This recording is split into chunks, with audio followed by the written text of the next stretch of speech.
नमस्कार दोस्तों, आप सबका स्वागत है इस ऑनलाइन क्लासेस में। और साथियों, आज हम पढ़ने जा रहे हैं बीएड द्वितीय वर्ष। और बीएड द्वितीय वर्ष के अंतर्गत हमारा जो शिक्षण विषय है वो है जीव विज्ञान का शिक्षण शास्त्र। और इसी के अंतर्गत हम अध्ययन कर रहे हैं प्रथम इकाई का। और प्रथम इकाई जो है वो है जीव विज्ञान का पाठ्यक्रम एवं पाठ्य पुस्तकों को लेकर। और इसी के अंतर्गत हमारी जो आज का जो प्रकरण है वो प्रकरण चल रहा है पाठ्यक्रम को लेकर। पाठ्यक्रम संगठन को प्रभावित करने वाले कारक। अब इसमें ऐसे फैक्टर्स को हम स्टडी करेंगे, ऐसे फैक्टर को अध्ययन करेंगे जो पाठ्यक्रम के जो निर्माण के अंतर्गत, पाठ्यक्रम निर्माण के अंतर्गत उसको पाठ्यक्रम के निर्माण को प्रभावित करने वाले, या भी कह सकते हैं कि पाठ्यक्रम निर्माण के जो सिद्धांत हैं, पाठ्यक्रम जो तैयार किया जाता है उसके निर्माण में जिन सिद्धांतों का हम पालन करते हैं उन सिद्धांतों के अंतर्गत उन सिद्धांतों को प्रभावित करने वाले ऐसे फैक्टर के बारे में, ऐसे कारकों के बारे में अध्ययन करेंगे। तो ऐसे कारक हमारे सामने कौन कौन से हैं उसके बारे में अध्ययन हम करने चाहिए। तो साथियों कि मुख्य रूप से और कौन कौन से कारक हैं जो पाठ्यक्रम को प्रभावित करते हैं, और पाठ्यक्रम को प्रभावित किस प्रकार वो अपना प्रभाव पाठ्यक्रम पर छोड़ते हैं। तो आइए साथियों हम बढ़ते हैं अपने पाठ्यक्रम की ओर। तो सबसे पहला जो कारक हमारे सामने है वो कारक है शिक्षक। प्रथम कारक है शिक्षक।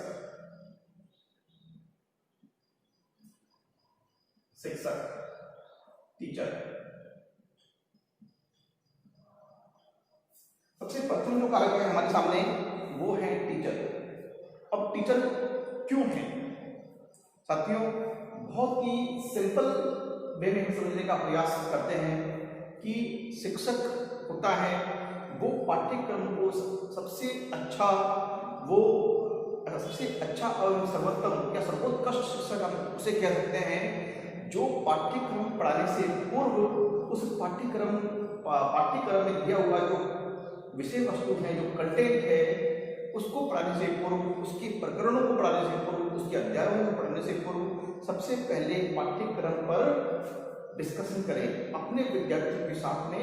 सबसे पहले पाठ्यक्रम को बड़े ही तल्लीनता से, बड़े ही इत्मीनान से उस पाठ्यक्रम को अपने विद्यार्थियों को समझाने का प्रयास करें।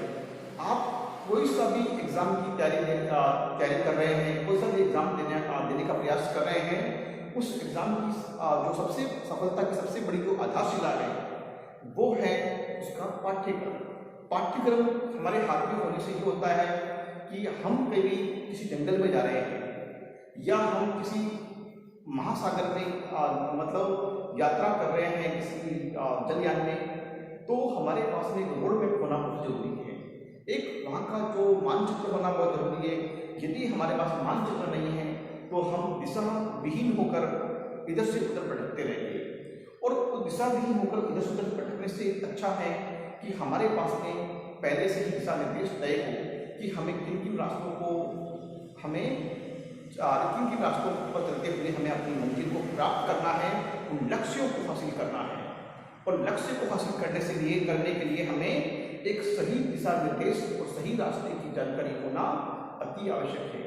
और ये जानकारी होने से क्या होगा कि हमें सही पथ प्रदर्शक के रूप में शिक्षक अच्छा मिलना चाहिए। तभी हम उन रास्तों पे आने वाली कठिनाइयों को जान पाएंगे और उससे किस प्रकार से हम उनका निराकरण करें, इसके बारे में भी हमें जो शिक्षक रूपी जो पथ प्रदर्शक है वो हमें मदद करेगा। तो पाठ्यक्रम जो हमारा करिकुलम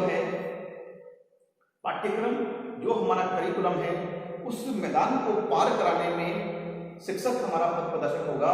और वो पाठ्यक्रम को के बिंदुओं से इतर न जाने देते हुए पाठ्यक्रम से विद्यार्थियों को भटकने नहीं देगा और पाठ्यक्रम में बिल्कुल पॉइंट्स टू पॉइंट्स उन्हें पढ़ाते हुए अपने विद्यार्थियों को सफलता की राह पर ले चलेगा। इसलिए शिक्षक सबसे ज्यादा प्रभावित करने वाला फैक्टर है। इसलिए उसके बाद में जो अगला जो हमारे सामने जो कारक है वो कारक है हमारी पाठ्य पुस्तक। पाठ्य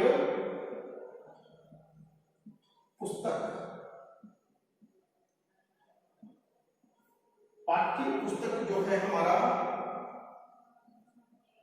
सबसे ज्यादा, ये मान लीजिए टेक्स्ट बुक,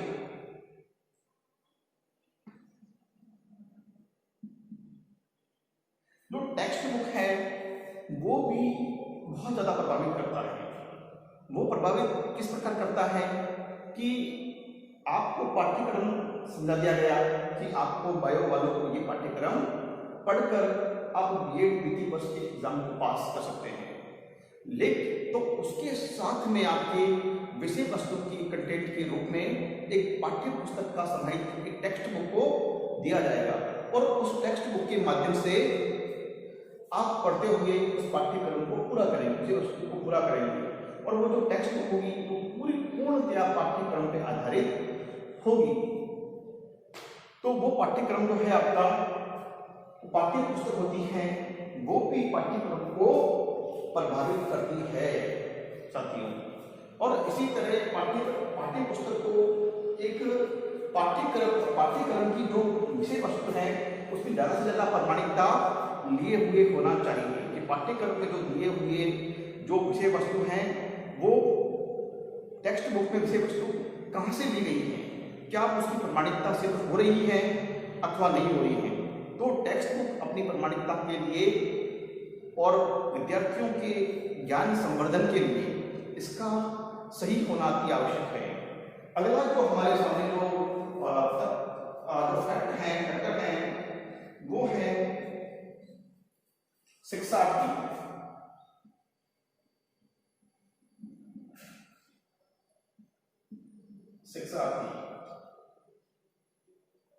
जो हमारा स्टूडेंट्स है, जो हमारा स्टूडेंट्स हैं, विद्यार्थी हैं, वो शिक्षा ग्रहण करने वाला जो शिक्षार्थी है वो भी इस फैक्टर है, इस पाठ्यक्रम को संगठन को प्रभावित करने में एक महत्वपूर्ण फैक्टर के रूप में भूमिका अदा करता है।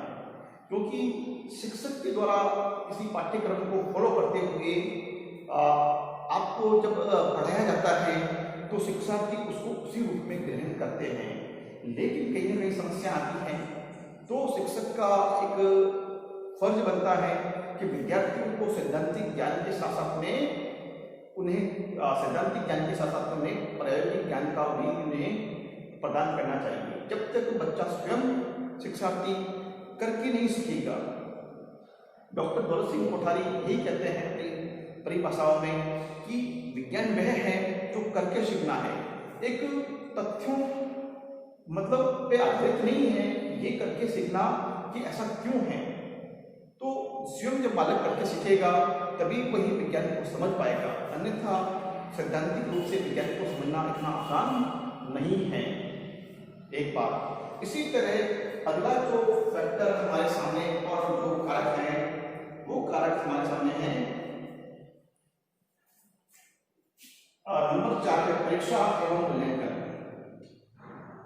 परीक्षा एवं मूल्यांकन। परीक्षा एवं मूल्यांकन एग्जामिनेशन या एग्जाम एंड एवेल्यूशन।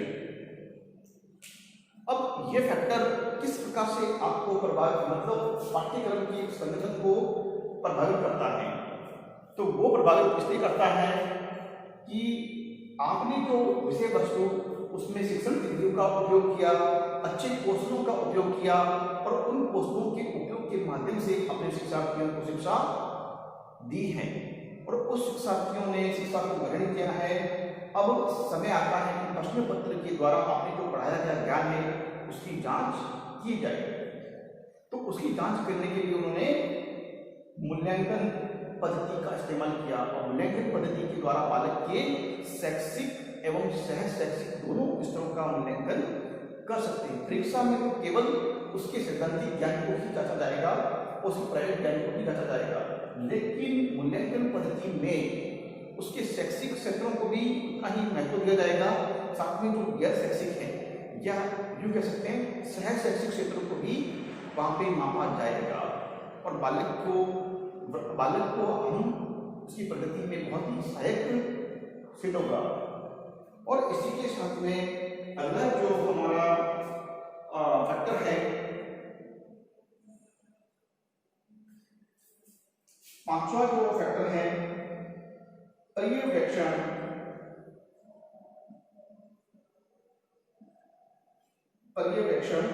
एवं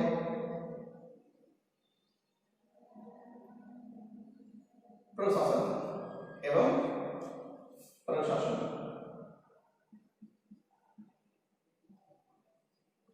पर्यवेक्षण एवं प्रशासन।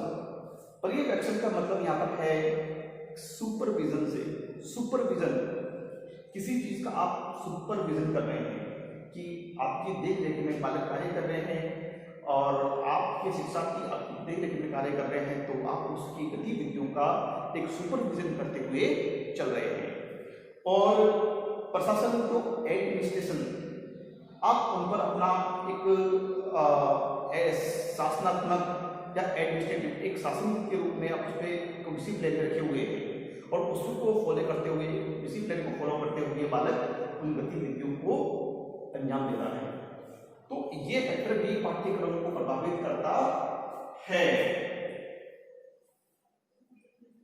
अगला है हमारे सामने छठा, निर्देशन एवं परामर्श। निर्देशन एवं परामर्श। निर्देशन एवं परामर्श से तात्पर्य साथियों यहाँ पर यह है कि guidance and counselling. Guidance and counselling का मतलब यहाँ पे है, यहाँ पे शिक्षक की भूमिका भी एक महत्वपूर्ण रूप में होती है और पथ प्रदर्शक को है ही। जब शिक्षक के निर्देशन में बालक किसी प्रयोगों के बारे में, किसी प्रयोग के बारे में कर रहा है, तो शिक्षक उसे अपना पथ प्रदर्शक के रूप में भूमिका अदा करता है, एक केवल पथ प्रदर्शक बनता है और बालक स्वयं करके सीखता है। इसलिए गाइडेंस एंड काउंसलिंग अति आवश्यक है। और इसके साथ में जो अगला जो फैक्टर हमारे सामने है वो है सबसे इम्पोर्टेंट, तो है ये सभी इम्पोर्टेंट है, वो इम्पोर्टेंट है, वो इम्पोर्टेंट का ये है, सबसे ज्यादा इम्पोर्टेंट भी है और आपके लिए भी इम्पोर्टेंट है।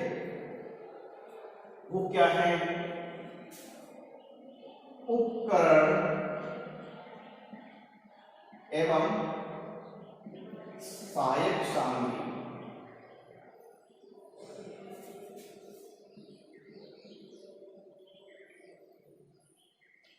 उपकरण एवं सहायक सामग्री, इंस्ट्रूमेंट्स एंड टीचिंग एड्स। सहायक सामग्री है ना, वो ये होगा कि बिना सहायक सामग्री के, बिना इंस्ट्रूमेंट्स के आपको खासकर प्रयोग के साथ, प्रयोगिक पर जो सब्जेक्ट विषय हैं या जो प्रैक्टिकल सब्जेक्ट हैं, उन्हें पढ़ने और पढ़ाने में किसी धारणा को, किसी कॉन्सेप्ट को क्लियर करने में बहुत सारी समस्याएं आएंगी।